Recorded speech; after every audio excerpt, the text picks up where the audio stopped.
शिव ने देख लिया। क्या देखा कि चेले ने गुरु का अपमान किया। आंख बंद नहीं किया था, लेकिन गुरु को देख करके आंखें बंद कर ली। गुरु को तो चेले ने बेवकूफ बना लिया, लेकिन महादेव को बेवकूफ नहीं बना सकते आप। उनके 15-15 नेत्र हैं, वो किसी न किसी आंख से सब जगह देख ही रहे होते हैं। महादेव को क्रोध आया और क्रोध के वशीभूत होकर के महादेव ने श्राप दे दिया उस शिष्य को कि बार बार आंखें बंद कर रहा है, खोल रहा है, तेरी गति सर्प के जैसी है, जा तू सर्प बन जा। और वही शिष्य सर्प बना। गुरुजी को मालूम पड़ा कि भगवान महादेव ने श्राप दिया है, तो मेरे शिष्य को श्राप मिला है और महादेव ने दिया है, तो किस प्रकार श्राप से मुक्ति हो। तो मुक्ति पाने के लिए गुरुजी ने शिव की स्तुति की। इतनी दिव्य श्रेष्ठ स्तुति की कि जो शिव कैलाश की ओर वापस जा रहे थे, वो पुनः शिष्य की ओर चल पड़े, आश्रम की ओर चल पड़े। गुरु जी की स्तुति से महादेव प्रसन्न हुए। महादेव ने कहा कि क्या चाहिए आपको, आपने हमारी सुंदर स्तुति की है, दिव्य स्तुति की है, हम आपकी स्तुति से प्रसन्न हैं। तो गुरु जी ने कहा हमें कुछ नहीं चाहिए, लेकिन प्रभु अगर आप हमारी स्तुति से प्रसन्न हैं, तो जो आपने हमारे शिष्य को श्राप दिया है, उस श्राप को आशीर्वाद में परिवर्तित कर दीजिए। भाई गुरु होगा तो श्राप को भी आशीर्वाद में परिवर्तित करवा सकता है। आप श्राप को केवल आशीर्वाद में परिवर्तित कर दीजिए। महादेव ने उस शिष्य को जो श्राप दिया था, उस श्राप को आशीर्वाद में ऐसे बदला कि तू कितने भी चाहे रूप बदल सकता है, तू सर्प बनेगा, इसमें संदेह नहीं है, लेकिन जब तू चाहेगा अपने सर्प की देह को तू छोड़ देगा और जो तू देह चाहेगा वो तू प्राप्त कर लेगा। ऐसे करते करते उस भुसुंडी नाम के ब्राह्मण के कई शरीर हुए और अंत में वो भुसुंडी नाम का ब्राह्मण कौवा बना और राम कथा का सबसे श्रेष्ठ वक्ता हुआ, जिसको हम लोग काक भुसुंडी के नाम से जानते हैं। और इन काक भुसुंडी के यहाँ बड़े बड़े लोग कथा सुनने आते हैं, बड़े बड़े महात्मा, बड़े बड़े संत। ये काक भुसुंडी जी की विशेषता है। और काक भुसुंडी जी के पास ये विशेषता किससे आई? संतों के माध्यम से। इसीलिए हम सबको भी संतों के निकट ही रहना चाहिए, संतों से दूर नहीं रहना चाहिए, क्योंकि हर हाल में खुश रहना संत ही सिखाते हैं। संत के अलावा कोई नहीं सिखाता है।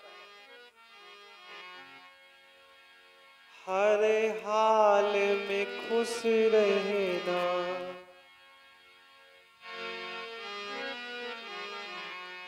संतों से सीख जाए, हर हाल में खुश रहना संतों से सीख जाए, हर हाल में खुश रहना संतों से सीख जाए, हर हाल में खुश रहना।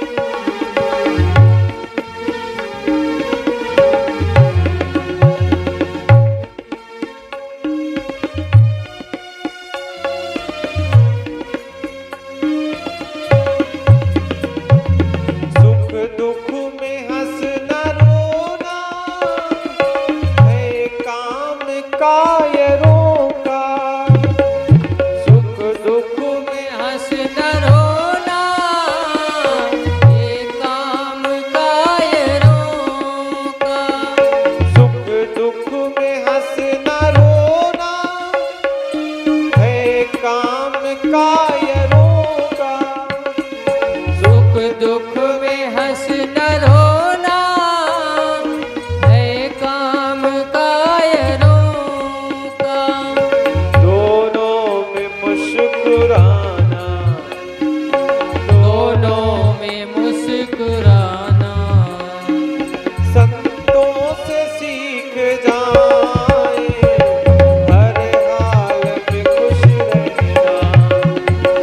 संतों से सीख जाए, हर हाल में खुश रहना।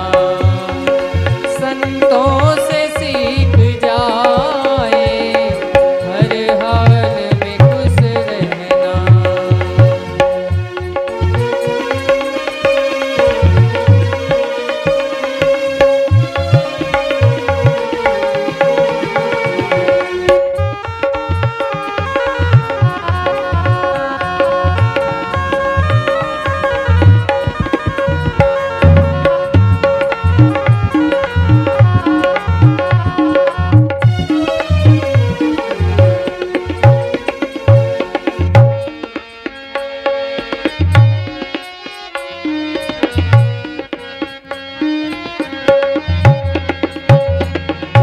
झट से भाग जाना, सब लोग बताते हैं।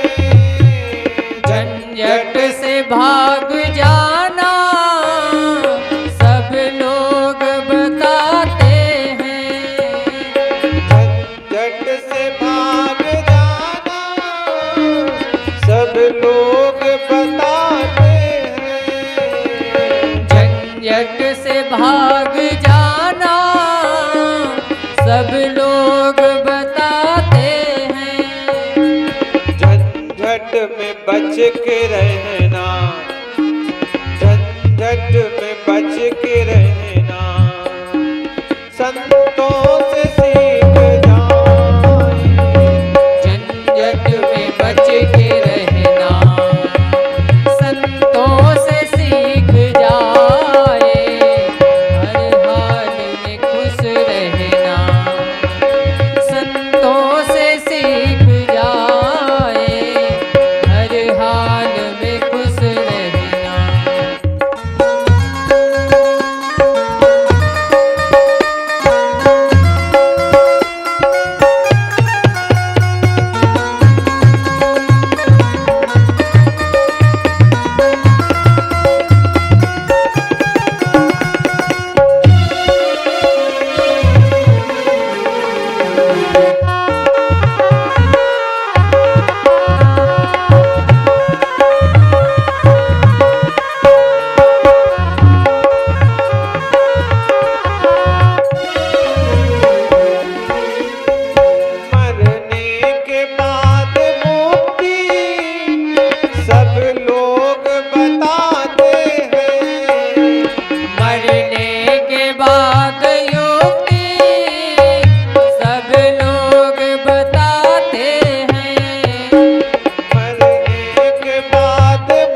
के मुस्कुराते, दुनिया के लोग दौलत पाकर के मुस्कुराते, दुनिया के लोग दौलत पाकर के मुस्कुराते, दुनिया के लोग दौलत पाकर के मुस्कुराते, पर भिक्षु बन के हंसना, हंसना पर भिक्षु बन के हंसना, जय हो। संतों से सीख जाए, हर हाल में खुश रहना, संतों से सीख जाए, हर हाल में खुश रहना।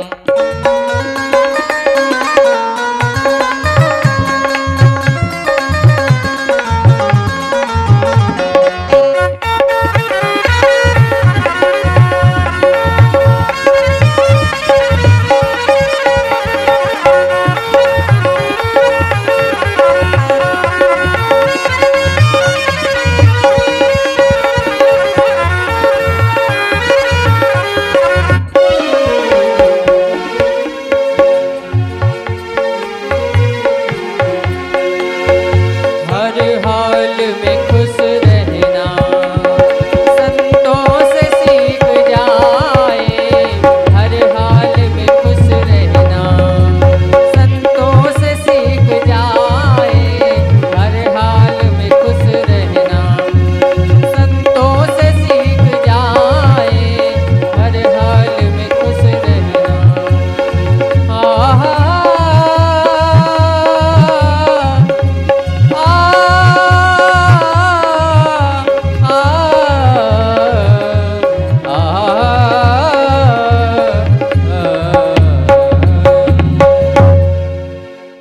हर हाल में खुश रहना,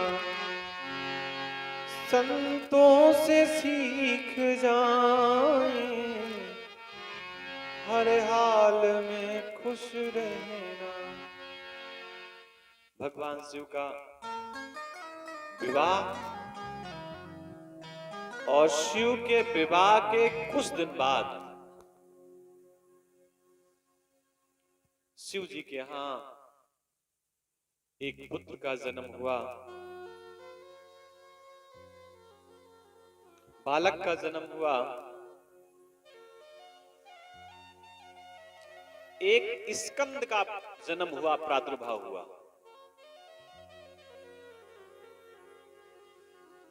उस स्कंद ने क्रौंच नामक पर्वत का भेदन किया।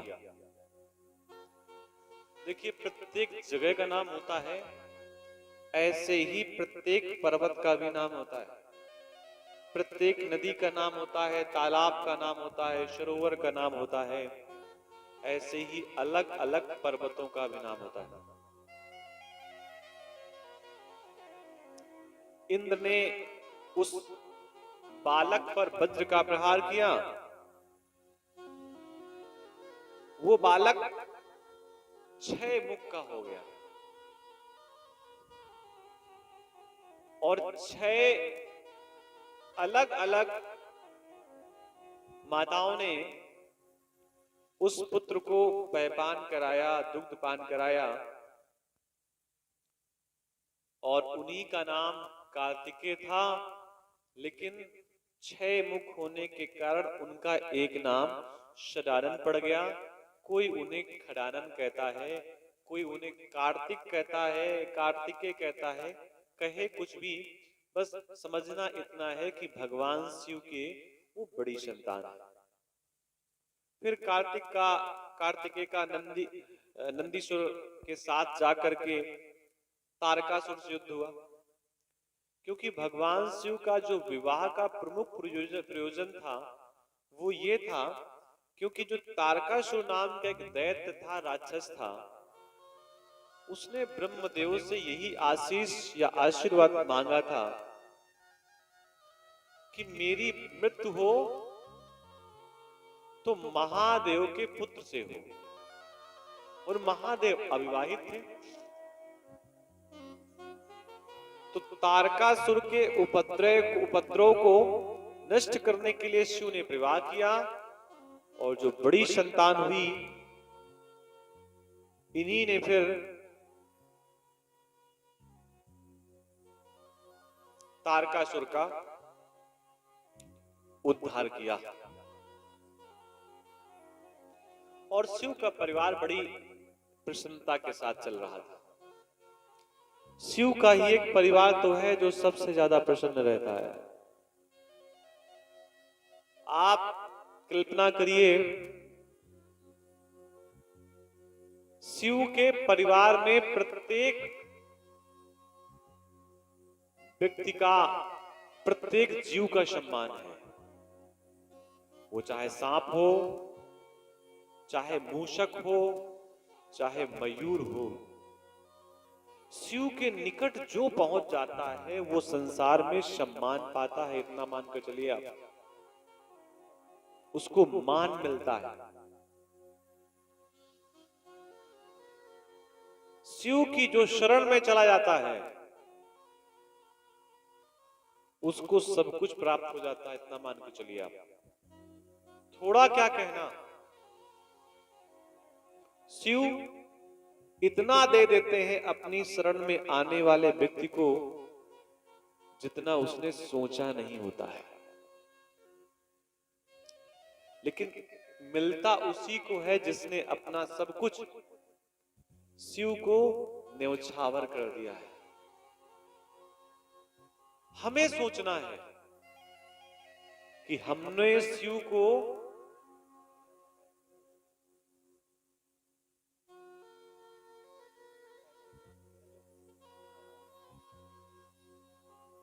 आप शिव की शरण में जाके तो देखिए,